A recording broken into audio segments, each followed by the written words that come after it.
So it really is imperative to understand that the policies that are being carried out right now are not accidental. They're not failures. They're actually successes on a multitude of levels, and all of this has been articulated in the past. Cannot emphasize enough the need to read Oded Yonan's A Strategy for Israel in the 1980s. Basically, everything we see playing out in the Middle East right now comes from that very document. The goal is for an expansion of Israel. It's known as the Greater Israel Project. And under this delusional psychopathic plan, the goal is for Israel to expand into Lebanon, into Syria, into Iraq, Jordan, parts of Saudi Arabia, and down into Egypt, from the River Euphrates up in the north down to the River Nile in the south. And the way to achieve this goal is effectively by destabilizing and causing fractions within society, especially along sectarian lines, to effectively balkanize the surrounding states into a weakened, fractured state where the Arabs literally, quote, bleed each other. And so the policies that have been carried out in Libya, in Syria, in Lebanon as well, also in Egypt with these revolutions and all of the kind of shit stirring that's going on there, into Yemen and Saudi Arabia. When we look at the policy, we find that there are those that are cooperating in this game, and then there are those who are against it. And the ones who are against it are the ones we villainize, of course. That would be Iran, and that would be Hezbollah in Lebanon, and also the Palestinians, of course.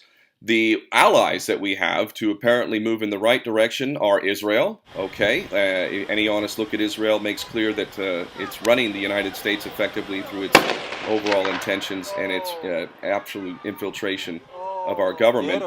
Saudi Arabia is probably our next best friend. This is the most grotesque monstrosity of a nation on the planet, and it's one of our best friends and allies. The last arms deal was worth $60 billion to Saudi Arabia. So we've got Israel and Saudi Arabia as our two best friends, and then we look at all of the completely bought and paid for puppet governments of the Gulf states, and we look to a nation like Turkey as an example, which has knowingly now at this point been running these psychopaths called ISIS across the border, training them, providing sanctuary for them, finance for them, and ultimately buying their oil to the point that hundreds of tankers a day are traveling from the oil fields that ISIS, so-called ISIS, runs, and that oil is going into Turkey, and guess where it ends up? Israel. We also find that ISIS has never once attacked Israel or Saudi Arabia on any meaningful level, but Israel remains unattacked by ISIS and, by the way, Al-Qaeda. Never in their entire history have they managed to attack Israel, but they attack everyone else, especially Muslims.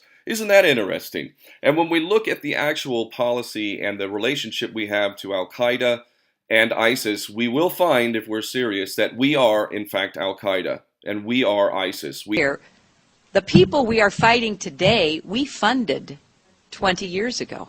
We have created these Frankensteins to justify these insane policies. And you look at our best friend and ally Saudi Arabia, anyone who thinks that is not the main funder of so-called ISIS and Al-Qaeda is absolutely ignorant. Bottom line, that is the major funder, our good friend and ally Saudi Arabia. The Wahhabi, Takfiri, nasty, ugly, women have no rights at all Saudi Arabia, our good friend and ally. That nation has been financing these bastards who run around cutting off people's heads, and these people come from all around the world. They are not from Syria.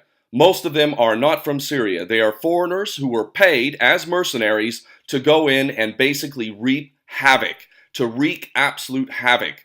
This is all part of a grander plan, ultimately to weaken and fracture all the surrounding states. Syria is clearly been targeted because indeed Bashar al-Assad is not a puppet. He is not lying. Why do you think that the people in the West question your legitimacy? This intervention in Syria matters. I don't care about it, to be frank. I never care about it, as long as I have the public support of the Syrian people.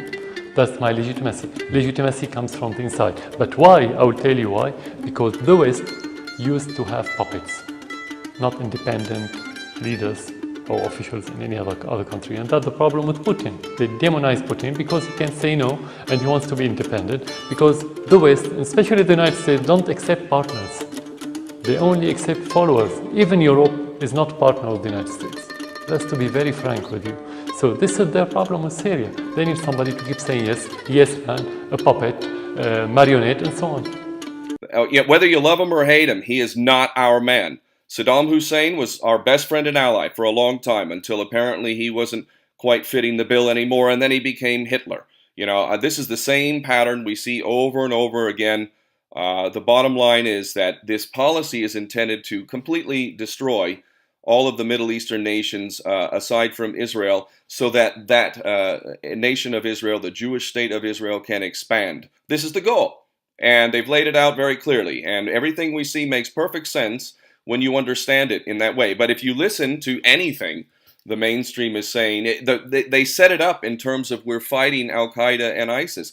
Anyone who even touts that line is already operating from the ground up on a false premise. That is not true. We are not fighting Al-Qaeda and ISIS. We are Al-Qaeda and ISIS. The CIA and Mossad and MI6 are ISIS. And that's the bottom line. And if you want to keep believing that we're actually fighting this shit, and you want to send off more American sons and daughters to go fight some fucked up war where they're going to come back with such problems that some of them are going to end up committing suicide, at the point we are now 22 a day committing suicide. If people want more of that, then let's get involved in another war in the Middle East and send American sons and daughters off, or fuck them up psychologically as well by having them fly planes around and drop bombs on innocent people. Because even that, while keeping our troops so safe, is scarring them in ways that they'll never recover from.